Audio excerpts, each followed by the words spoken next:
Hello and welcome back again sa ating Gamunis. Another round ng kulitan at safe space para sa kwentuhan with us dito sa Mind Over Muni Muni podcast. For this episode titled Thread That Thought, bali ang agenda natin today ay depende sa mabubunot nating topic. At dahil Thread That Thought nga to, kailangan natin i-interconnect ang mga topics na to and see how different perspectives matter. Kaya tara na at magmuni-muni. So bago tayo magsimula, let's introduce ourselves. My name is Charles. And I'm Jera. Lian. And I'm just Lane. So, ano pa ba hinihintay natin? Simulan na Simulan natin. So, Let's go. Okay. So, let's pick our first topic. So, let's go. So, our first topic is gender and sexuality. Oh, gender. Okay, so ano ba yung, ano ba difference ng gender and sex? So for the gender, there's like 3 dimensions to it. We have the identity, which is what we call, Who we identify as. something like a cisgender or a transgender, something like that. And then there's also this attraction. Ito ba yung mga homo, hetero, bi, Yeah. sexual? And then there's gender expression, which is what we express ourselves to the world, what people perceive as Kung ano yung pinapakita Yeah, natin. what's something like that. And then sex is something biological, what we have since birth. Yeah. So, like men and women. We also have the sexuality, encompasses a person's sexual feelings, thoughts, attractions, and behavior. Yeah. Before we dive in further, is it okay if we share each other's gender-bread person? Yeah. Okay, wait. Ano muna yung gender bread? This of identity, attraction, and expression. Tapos yung sex. Isa-isa namin ibibigay yung gender bread namin. So, since ako nagsimula ng topic na Okay, to, sige, go. I'll go first. Okay. So, my sex is, I'm biologically a woman. For my expression, I'm feminine. And for my attraction, since I'm straight, I'm attracted to men, so heterosexual. And identity, I identify as a female. Man, I identify as a woman. Tapos, and attraction ko is, kung ko straight ako or ano, pero kasi may times poly. Kasi may mga specific type ako ba? Tapos, expression, I think more on feminine side. Gusto ko sabihin neutral, pero hindi feminine talaga. Okay. Tapos yun, biologically, women. Ikaw naman, Jera? So ako naman, identify myself as a female. Yung attraction ko is demisexual, meaning attracted ako sa person when I form a connection or like in special bond, it's a female or a male. Pero mostly inclined talaga ako sa male. Then expression ko, I express myself as feminine. Although may mga parts of me na medyo masculine siya. Like my voice, for example. Parang yeah. androgynous. Yeah. Yung Pero sex mostly ko naman is, syempre, biological women. Yung sa'yo, Charles, ano naman yung sa'yo? Identify myself as a man, and my attraction, so this is my first time like saying this too, but my attraction is, I think it's bisexual, heteromantic. It's basically, yung ibig sabihin bisexual, parang attracted to both sex. Pero yung heteromantic naman, it's more about, I only date and could possibly marry female. Okay. Which is Gets my- good. Gets ko ba? And then my expression, I don't know if I'm neutral, medyo may pagka-feminine daw ako, pero I don't know, what do you guys think? Hindi kasi parang tradition. Alam mo, bumabalik ako sa traditional na Yeah. parang pag feminine, like, tag dito yung pananamit dapat like mas nagsushow ng skin. Ayun yung napansin ko. Tapos yung diet, compare guys. Eh, may curves, ganun. Di ba pag nakita niyo yung damit, pag sa babae may curve, tapos pag sa lalaki, straight lang yung side. Pero ako, depende siguro. Yeah, and then my sex, I was born as biologically man. Yeah. I have a question. Is soji Sexual Asian, gender. Gender identity and expression. Yeah. But like, do you believe na everyone has a soji? And portado mo ba ang lahat ng gender identity kayo? Naniniwala ako na lahat talaga we have different, kasi based nga dun sa sinabi kanina, iba-iba yung samples, attraction. May mga tao na they are attracted to both male and female. May iba din naman na attracted sila sa opposite sex. And I think I supported everyone gender identity kasi I have friends then who is part of the LGBTQ. And I could say that those people are one of the greatest na nakilala ko as like they are very, social sila, like ganda yung way nila na pasasalamuha sa ibang tao. I do agree. We are all equal naman talaga. Kahit ano, we just love. Tsaka, need natin ng soji. Kasi part yun ng pag-iintindi ng sarili natin. In terms of sex kasi like yun, male and female. Pero may iba kasi like identify opposites sa kung ano sila biologically. Tingin mo mas magiging better na ma-understand mo sarili mo or mas ma-accept ko. Kahit anong gender pa yan. From binary to spectrum. Yes. Yes, super. For the next question, paano nakaka-apekto ang society sa concept ng gender? Well, dati kasi, bago pa ma-recognize ang LGBTQ+, yung genders lang na alam ng Yeah. mga tao is male and female, yeah, diba? mas Oo. Binary pa lang Wala. talagang dalawa. So, Yeah, dalawa. noon pa lang, may stereotypes na at may parang stigma na against sa mga people na belong ng community nito. So, I think it's important that we accept them pa din. Di ba dati pa lang? Oo. Imagine like, male at female pa lang nun, di ba? May gender role na nila. Like in terms of laruan na, Oh, Dapat- that is true. Oo, dapat Barbie Yes. pag babae, Oo. di ba? Anuhan na ba kayo? Like for example, kasi ako nung bata ko, gusto ko talaga yung baril. Like gusto ko yung pellet Oo. gun. Oo. Sabi ni tita sa akin, ba't yun yung gusto mo? Tomboy ka ba? Oo, di ba yung Oo, mga mga reaction ganyan. yun Oo. talaga ng mga So, parents. Parang you grow up na parang, ay, hindi pang panlalaki. Oo, parang nakaset na yung bagay na yun sa Oo. specific gender lang. Actually, meron din ako experience. I mean, it's not my personal experience, pero I have a niece. And I play with her and take care of her. And one day, I'm playing with her and I give her a ball. And she denies it. She doesn't want to play with the ball kasi for boys lang daw yun. And for me lang, I was like shocked kasi why can't girls enjoy balls too? Like, why can't we all... Like enjoy like lahat ng toys. Yeah. Yeah. Like, kasi like, toys nga naman is like designed or like invented para sa bata, yung entertainment. Yeah, for bata talaga. Wala Hindi naman siya dapat sina- naka-assign na gender for things. Yes. Like, so what if gusto mo talaga yun, di ba? Tapos isip mo na, okay, hindi siya para sa akin pala. Kasi pang lalaki siya, Yeah. pang babae. So parang ma-restrict din yung ano mo, yung joy.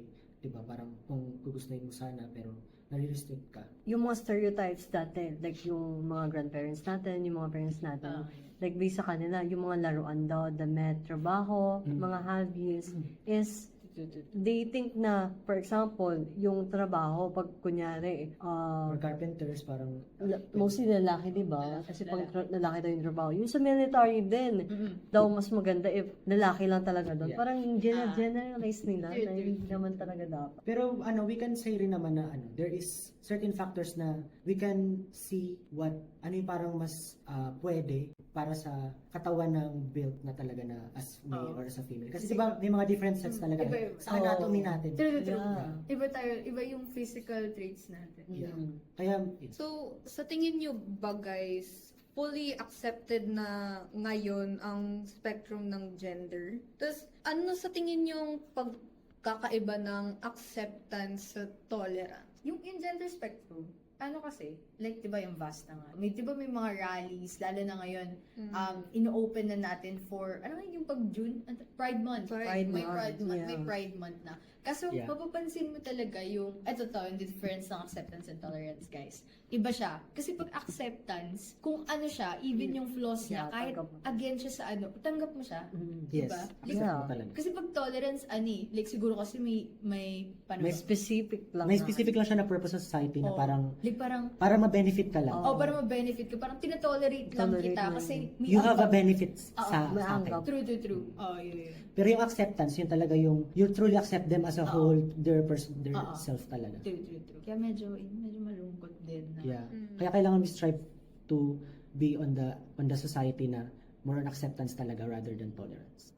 One example siguro, may friend kasi ako na ano siya, na bi siya, tapos kwento niya sa akin na ano daw, na parang sa family nila, although open siya sa family nila, parang hindi niya nararamdaman na truly accepted siya. Parang tinotolerate lang siya. Pero alam na ng parents niya. Oo, alam na ng parents niya, pero kasi yung parents niya din kasi religious, parang ganon. Pero like, parang hindi nila matanggap. Parang like, sinasabi nila na, pagdadasal ka namin, magbabago ka. Parang ganon. Parang hindi talaga siya truly accepted. Pero, tinotolerate naman nila. Kasi, for example, sa bahay nila, ganun talaga yung niya, yung parang yung bosses niya na, in his talaga, ganun yung tapos parang, based sa parents niya is, okay lang daw na yun. Pero, pagdating sa other people, like for example, pag may mga kamag-anak, parang kailangan niya magtago. Parang gano'n. Hindi ba dadating sila tita mo? Oo, Ganun. Yeah. Tapos yung pananamit mo, Ayusin mo, huwag ka mag-gano'n, magbababae. ng mga So, parang kailangan mo pa i-accord yung sarili mo kung saan sila. Oo, ng lugar. Wow, so napakaganda Okay, naman ng medyo- topic natin na Tama to. Yeah. How about we choose another topic naman? Tapos, let's try to connect it sa gender, Gender sexuality. Yes. Sige, Let's sige. let's bust the myth kung ano Yes. ba talaga, connected ba talaga ang lahat. Yes. Okay, so for the next. For the The next next topic, is- Ayan, bubulat na siya. Alright. Okay, So, so yeah. second Madali. topic is psychological aspect of self. Okay, psychological. In this part, we will delve into the concept of self-discovery. We will share kung paano, saan, or kailan natin nalaman o mas nakilala yung sarili natin. And what way or aspect or stages sa life natin. Ay, tanan yung mid-year natin. Yung Eric Erikson stages, like psychological Oh, aspect. yeah. Ang yun, na parang every stages kasi natin may crisis Crisis, di ba? Yes. So, relating sa gender and sexuality, anong stage? Hindi ko kasi alam kung natandaan nyo pa yung stages, pero like, anong years nun, anong crisis mo nun, nung na-found out mo yun? Na-found out mo na Parang kung sino ka talaga. Like, sino ba ako nun? Ano ba talaga? Ay, So kung saan stage, yung ano natin. Ako naman kasi, parang, nung bata pa lang ako, siguro, depende talaga sa family. Parang bata kasi ako, ang sabi sa akin, kung sino gusto mo, di yun. Yun lang. Edi yun lang. Kung gusto mo yun, si Papa tinatanong niya ako sa point na, may boyfriend ka na, no? Nililigaw na sa'yo, no? O kaya may girlfriend ka, no? Ikaw nang liligaw, no? Ginaganon. So, Oo, so accept ka talaga accepted ka every, talaga. all Every areas talaga. scene. Oo, like parang, kasi kung anong, parang ganun. Kaya nung nalaman ko yung, ayun nga, yung sa Soji, tapos, ayun, right now we're relating sa Eric Erikson. Parang wala akong masyadong naging, parang, realization. crisis. Parang kasi okay lang naman sa'yo na kahit Oo. ano. Ang Parang, crisis ko like parang, hala, saan ba ako magaling? Like, ano Oo. bang gusto kong core? Ganon. Oo, Yung, oo, ganun na lang. Ano? maganda Ano nga yung yung ganun taon eh. ka nun? yung sa sarili ko, Oo. na, but ewan ko, siguro nung tinuro lang yung sa UTS, yung about sa, sa gender. Kasi wala talaga, okay. So, dito lang talaga, parang Oo, recently dito lang. ako na-discover. Oo, kasi, okay. Pero alam ko naman yung man is for a woman, yung woman is for a man, yung sa Bible pa lang, yung sa parents. Pero kasi parang, Parang hindi mo na siya pina-problem. hindi ko siya problem. Kaya parang na-identify ko na lang siya nung tinuro na. Kasi hindi ako nag-further research. Basta sa akin, kung sino gusto ko. Actually, maganda naman yun So, kasi you're sa parents. Oo. Sa parents na accepted ka talaga since ano ka pa lang. Siguro depende rin kayo ba? Sa akin naman, actually, yung may one time, kasi may brother ako na yung sa mother side kasi namin, yung dalawa doon is more on mga bakla talaga. Tapos sa father side ko naman, may tomboy, isa. Tapos, parang, di ko alam kung joke time ba namin to ng kapatid ko na Parang lalaki. natatawa na ako. Nung bunso na, sabi nung, kay mother, sabi niya, what if, bakla pala ako. Tapos, tapos ako naman, uminsert ako doon, what if tomboy pala ako. Tapos, parang gano'n. Tapos, katagalan, parang iniisip ko na, baka may something. Tinatanong ko na yung sarili ko. Gano'n, mga around, ako nun, elementary pa lang. Tapos, katagalan, nung nag-high school ako, ayun, nagkabarkada ako ng mga, like, Becky, tomboy, ganyan. Tapos, parang may one point atas na, what if makagusto pala ako sa babae? Actually, nagkaroon ako ng crush sa isang babae. Tapos, super ganda niya kasi. Tapos ngayon may jowa na, na lalaki. Hindi siya bay. Close kami nun. Tapos, katagalan naman, parang, although medyo manly ako sometimes, identity ko talaga is women. Babae talaga ako. Pero, kailan mo nalaman yung sexuality na Demi? Demi, actually, nalaman ko lang to nung last sem, kasi sabi nung friend ko, demisexual daw siya. Tapos, sinearch ko yung, yung meaning ng demisexual. Tapos na-realize ko na ako, demisexual din pala ako. Kasi, mostly, pag nagkaka-crush ako or nagkakagusto ako sa isang tao, kailangan maging close muna kami. Hindi yung pwede na, hindi niya ako pinapansin. Ayoko yung, nagpapansin na, eye contact lang. Gusto ko parang yung kilala ko yung isang tao. Kumbaga parang may foundation oo, na kayo. may bond May na emotional talaga. lang na talaga. So, parang hindi ka masyadong more on physical attraction.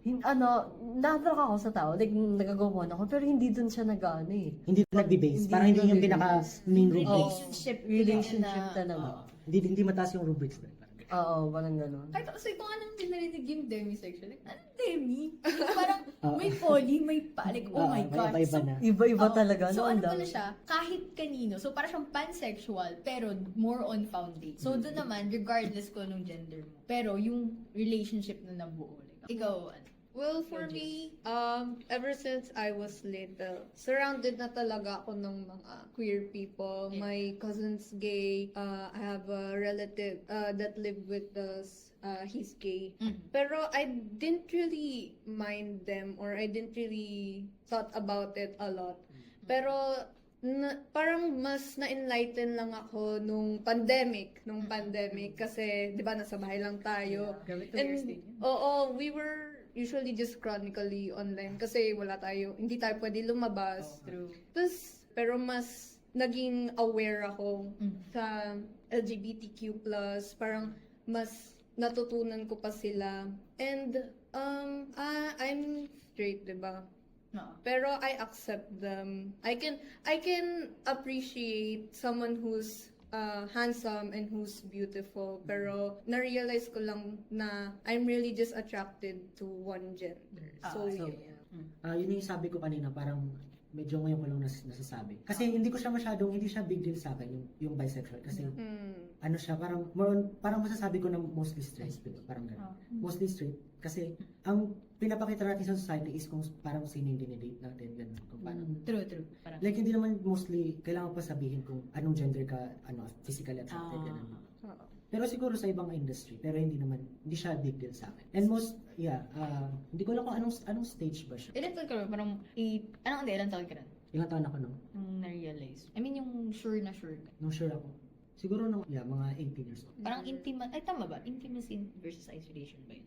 Inamin niyo, like parang yun, na-found out mo. Sa tingin niyo ba, like parang mas kilala mo na yung sarili mo completely? Or may mga bagay ka pang sa tingin niyo, may madidiscover? Like parang, for example, kunyari, si Jess is like straight siya right now, as for now. Like, magbabago pa ba yun? Or like, sa tingin mo, yun na? Sige. I think Gender fluid. dyan lumalabas yung topic na gender fluid. Like, I don't think certain na tayo now na eto na talaga yung gender natin forever or yung identity natin forever. Kaya nga may tawag na gender fluidity. Yeah. Kasi pwede pa siyang mag-change over time kasi may expose pa tayo sa maraming bagay, makakakilala pa tayo ng ibang tao. So, pwede pa siyang mag-change. I agree on that. We are all fluid. Yeah, Do you agree on that? Feeling ko naman I do. fluid lahat. Yeah. Basta, kung sino gusto. Joke lang. Basta yun na lang. Yun na lang, di ba? Yung important lang talaga dito is love talaga. Tsaka yung Love. self-acceptance mo din. Yeah. Ganun. Yung parang, Para yung self-growth mo. Para for your acceptance. Tulad na nung napag-usapan natin sa understanding the self. Para ma-strengthen natin yung foundation o yung self-care. Yun. in mental health. Yeah, mental health. Pili na ba tayo ng panibagong Another? topic? Okay. Yeah, the last, Okay. actually this is the last topic na. Ito lang no. Ang bilis lang pala ng na to. Patapos na agad. Baka magalit yung, si Direct, medyo matagal-tagal na po tayo. Kaya kaya. Third and last topic. So, let's go. Ooh, funnily enough, mental health. Ay, parang pag-usapan natin.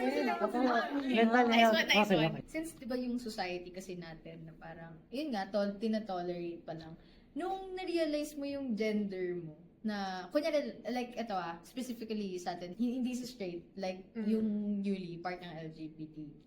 I mean, part naman yung cisgender. Pero, I mean, yun, hindi yung hetero. Yung, how did you feel nung na-realize mo yung gender mo or sexuality mo? Hindi siya aligned sa norm na yung babae para sa lalaki, vice versa. Ganun. Paano mo kinaya? Like, may ano ka ba? Nahirapan ka ba? Sino ba ako? Sige. Ano ba? Go. Ako medyo confused ako sa aspect na yun. And siguro merong toxic trait ako na parang naisip ko, di ba, like, bisexual. Pinoproject ko yun, parang feeling ko, homophobic, parang gano'n. Gets. Iba na parang, bakit ganyan, hindi. So, parang parang in denial ka sa... Oo, parang in denial. Parang nasa denial stage ka pa. Ayun, accepted accept na na talaga. pala. Good for you. But, ikaw, Jenna, like, Sa akin, Ano ka ba? nangyari. Actually, wala naman siya sa akin kasi parang, ayun, tanggap ko lang siya sa sarili ko. Pero, parang, ganun na. Parang, yung identity ko, hindi naman siya totally nagbago. Kasi, Yeah. alam ko naman sa sarili ko na female ako. Yeah. So parang hindi naman siya masyadong Hindi siya like, napapansin ng society talaga. hindi siya nakikita. Although may mga taong lumalapit sa akin that before, province, once, may nagtanong sa akin, lalaki ka ba? What? Tapos, What? sabi Sige, niya, sige. yung boses mo kasi, akala ko lalaki ka. Ah, yeah, may Tapos, voice mo. ilang araw atman ko talaga yung tinanong niya, lalaki ba ako? Napaisip. Nakakonfuse ako kung ano ba talaga yung ano ko. Pero yun pa din, parang yun talaga yung alam ko eh. Hindi talaga siya mababago. Although like, maybe in the future, pero for now, eto ako, ganun. Pero on the bright side, at least nagtanong na lang siya, di ba? Kaysa Oo. mag-assume siya. Yeah. Siguro important talaga yung expression. Curious. So, inamin niyo ba to publicly or private lang? Pero willing ka naman sabihin kapag tinanong kayo. Tapos alam anong aaminin ko? Oh, parang wala naman. Diba? Kasi mostly LGBT na. Oo. Yung nasa term na yun, parang mostly Like inaamin. came out sila, parang Oo. came out, ganyan. Pero pag may nagtanong, syempre like, yan like, saan ka mas, All along. Parang doon mo sasabihin. or, Doon like, mo sino nagugustuhan mo, incline ka mas. Parang depende lang kung tatanungin ka. Kasi di ba iba naman yung pag, kunyari, in-express mo yung sarili mo. Or sa inamin mo lang. Or like, gusto mo Diba? talaga specifically na parang, Ito ako, ito ganyan. ako eh. Oo. Actually, yung about sa trans, for me, I think kailangan din express or sabihin na yung i-explicitly say na trans ka para, kasi sa dating industry, parang, sa tingin nyo ba, kailangan ba na express mo yung Like, sabihin mo sa partner Sabihin mo mo na, talaga. like sabihin mo Trans talaga ka. na trans ka. Ako feeling ko kailangan mo sabihin. Oo. Kailangan sabihin. Kahit like lesbian, gay, bi, or what, kung ano man, super dami. Kahit it's important. Kasi dalawa kayo din, two parties kayo in a Oo, relationship. yeah. Kailangan kilala mo rin siya. Like, As a whole. kasi may cases, di ba, na parang akala mo accepted ka na. Oo, which nakakailabot na news. Parang nalaman na lang niya, nagtalik sila. Ano natalik sila? Tapos yun, sinaksak yung yung trans na. Grabe! Ba yung yung naman. guy? Pero matagal na siya nakita ko na siya sa TV pa. Grabe. Grabe nga. Nakakaano yung sa mental. Medyo OA tayo. Sana umalis na lang siya sa room. So, isa pang question. Naranasan niyo na bang ma-discriminate as gender or sexuality? May effect ba to sa mental health? Akin naman, sa discuss kami sa family namin. Tapos, pag kunyari, nag-came out yung isang tao, parang hindi nila totally accept. Parang, although hindi naman Yeah. nila like dinadiscriminate, pero parang indirect discrimination yung Yes. nangyayari. Pero sa akin, hindi ko naman alam kung nag-came out ako or kung ano ba talaga. Kasi yung alam nila sa akin is babae ako. So parang wala naman discrimination. Tapos yung sa side kasi ng both family ng parents ko, is, I think, wala namang discrimination yung nangyari. Although sometimes, parang, may mga cases na pinagsasabihan. Pero, accepted talaga sila. Lalo na yung lola ko and lolo ko. Dun sa Familiar mga, ba sila? Okay, may tanong nga. Familiar ba yung family mo sa term na yung mga demisexual, ganyan? Familiar naman sila. Like, sometimes nga, nagiging topic namin eh. Okay. So, alam pala nila yung mga terms na yan. Yeah. Pero hindi mo siya na talaga nasasabi na you're demi ganyan. Hindi. Well, actually, parang may similar din na case na kagaya kay Jera. Pero hindi ko siya personal experience. Kasi if I could share lang, my sister actually also came out as bi to our family. And sometimes, it just makes me upset kasi sometimes, parang pinagsasabihan siya ng parents ko na, kasi mas inclined siya sa girls. So, parang palagi siyang tinatanong, are you sure na gusto mo bang maging ganito? Hindi na ba magbabago yan? And it just makes me upset for her. Even though hindi niya masyadong pinapansin. Wala, naaawa lang ako para sa kanya. Kasi parang may konting homophobia din. Kahit hindi nila hindi nila masyadong Parang tinotolerate lang. Parang hindi siya important. Ganun. Parang sa tan important. Yung sa akin naman, hindi siya directly sa... Kasi, eto may discrimination din sa mga straight. Though hindi ako straight, like, pan ako. Like, kaya ang sabi ko, kahit sino. Kasi parang from previous relationship. Sige. Ganun. Sa, ewan ko kasi looking at the other side naman, may iba kasing part ng LGBT, parang victimized sila. Kasi, kahit di naman. like, alam mo yun, tinanong mo na parang, mas gusto mo is babae, sa ganon. Tapos, lesbian. Kasi nung time na yon, hindi talaga ako, medyo ignorance para sa part ko na hindi ko inaano yung specifically na pag lesbian pala, pwede kang, you identify as a woman, pero attracted ka sa woman. Kasi parang ang common misconception na pag lesbian ka, you identify as a man, tapos babae yung gusto mo. Tinanong ko yon kasi hindi, naguluhan talaga ako. Sabi ko, hindi ka babae para sa sarili mo. Ganun yung Oo. term ko pa nun. Pero babae yung gusto mo. So parang lalaki ka ganun. Sabi niya, hindi. Teka lang, hindi mo mo ba gets. alam? Hindi mo ba maintindihan na basta may sinabi siya, ayoko na lang sabihin, medyo sad yung sinabi niya. Then I was like, sorry, gusto ko lang kasing intindihin. Ganon. Parang victimize sila masyado na, kaya like parang if you want to be understand, help us to understand. Sabi niya kasi sa akin, like parang ikaw kasi wala ka namang problem pagdating sa ano. Wala ka namang problem pagdating sa'yo kasi straight ka. Oo, inisip kasi Ah. parang ganon. Ako naman kasi sabi ko, siguro, like in the perspective, straight nga ako, pero open ako kahit kanino. Oo. So, yung asopan ka, ganon. Then, bakit hindi mo maintindihan na ano, siguro, no, ganon. Pero anyways, yung discrimination. Ayun. Medyo, so yung society talaga plays a role. Last question na Okay. kami. Nag-worry ba kayo noon sa sasabihin or iisipin ng ibang tao, and what was their reaction?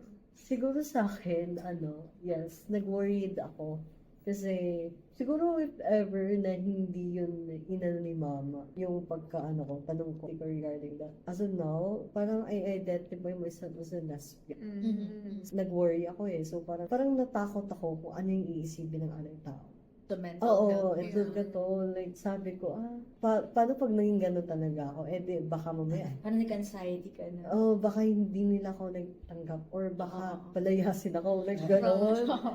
Like, ayun, tapos, Paano mo na overcome yun? di ko alam kung na-overcome ko ba talaga or in-overcome Ongoing pa din siya. Yeah. Ako naman, kung naging worried ba ako, I think yes, nag-worried ako. Pero inassure naman kami ng namin, specifically yung mama ko, inassure kami na okay lang sa amin yung kahit ano man yung maging gender na. Basta ang important sa kanya is maging mabuti kaming tao. Wow, that's Yeah. good. Yun talaga yun. Kaya ayun. Kaya gusto ko rin na inaano nila, sinushow nila yung support din sa community ng part ng natin. So, di ba kanina na-mention ko na si Papa, madalas nagtatanong, nag-worry ako kay Mama. Wala, sinabi ko lang kasi like on the spot. Inopen ko lang, kumakain kasi kami. Tapos si Papa, nagulat din siya na, kasi parang hindi yun yung usual na pinag-uusapan. Parang automatically sa'yo na, or baka ako lang talaga yung walang problem na Tapos, sabi lang niya kasi, okay lang naman na. Pero importante sa akin, ikasal kayo. Ganon. Inisip ko, may kasal ba?